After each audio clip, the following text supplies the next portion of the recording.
Yo, what is going on, YouTube? My name is Billy TKO. If you guys are new here, like, subscribe. We go to a different stratosphere. NXT happened last night. Giulia debuted into the company, and the show itself, No Mercy, was absolutely outstanding. And in today's video, we're going to discuss a little bit of what happened on the show. And yeah, without further ado, I got a TikTok, Discord, Twitter, all that down below. Go follow all that. I appreciate you guys. So let's hop into the video.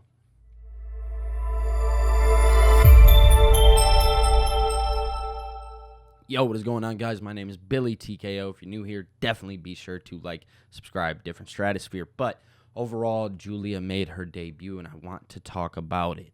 Guys, Giulia is from Stardom, New Japan Pro. If you guys did not know, this woman is absolutely outstanding. She made her debut in pro wrestling in 2017. And to think that that was not even 10 years ago, and the look that she is getting, chef's kiss. Chef's kiss. I think that's fair to say. Giulia comes into the company. She automatically looks like a star, interrupting Roxanne Perez at the end of Roxanne Perez's match.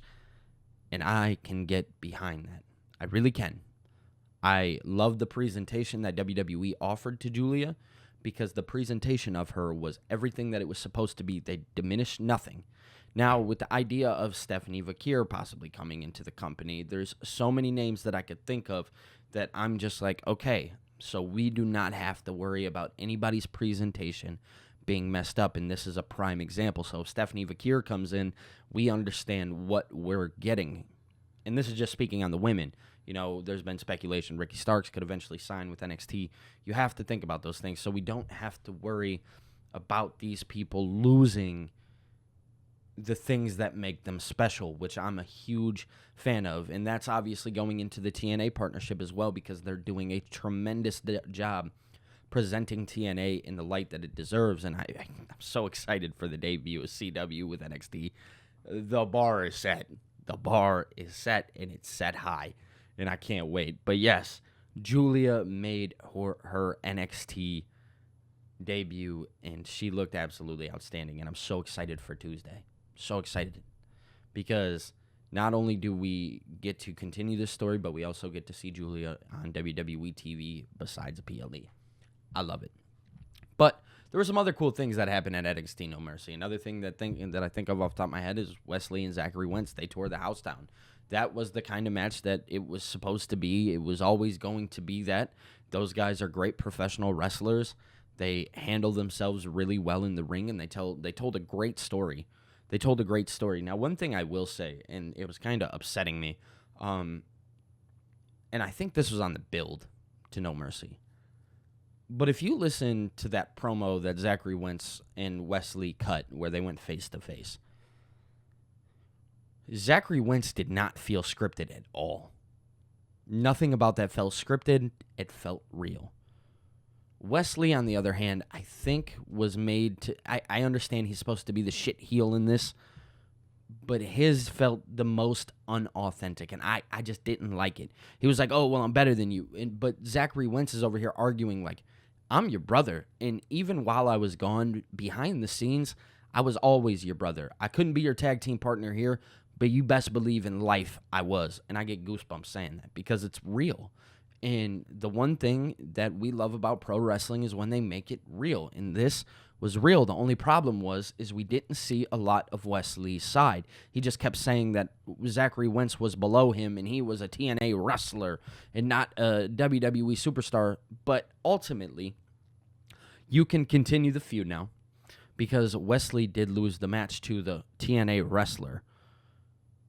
I'm a huge fan of the outcome, so I need Wesley to start playing into that shitbag heel and playing into that character more. And at the end of the match, his eyes like rolled in the back of the head, in his head, like the Undertaker, which I thought was hilarious. I'm not gonna lie to you.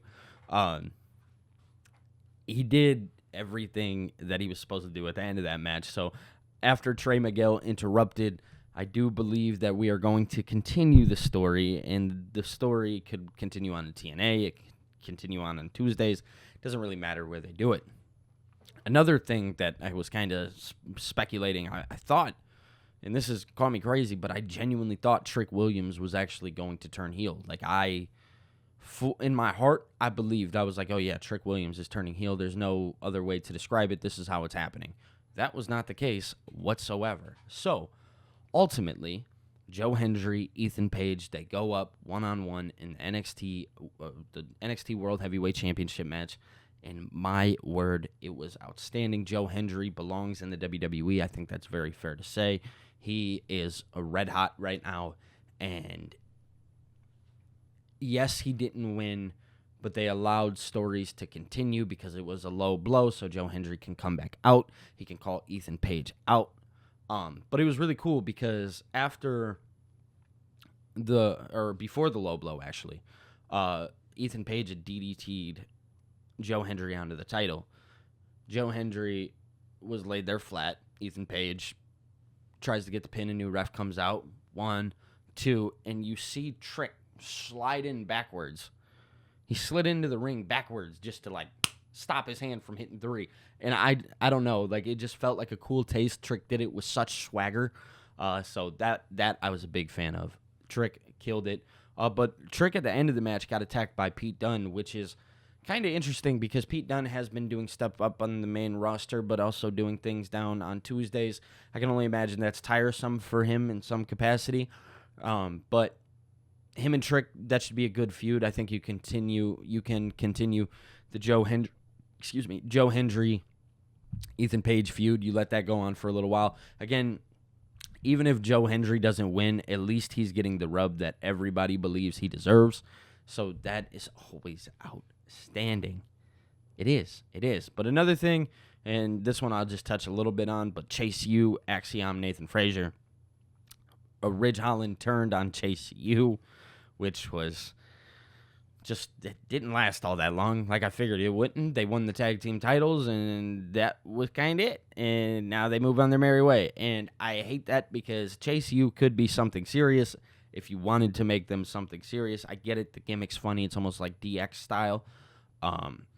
But ultimately, Ridge Holland attacked Chase U and just beat the shit out of him. Thea Hale watched, and it's just kind of how that went. But the match itself was stellar. The match itself, absolute. You know them. Hey, listen.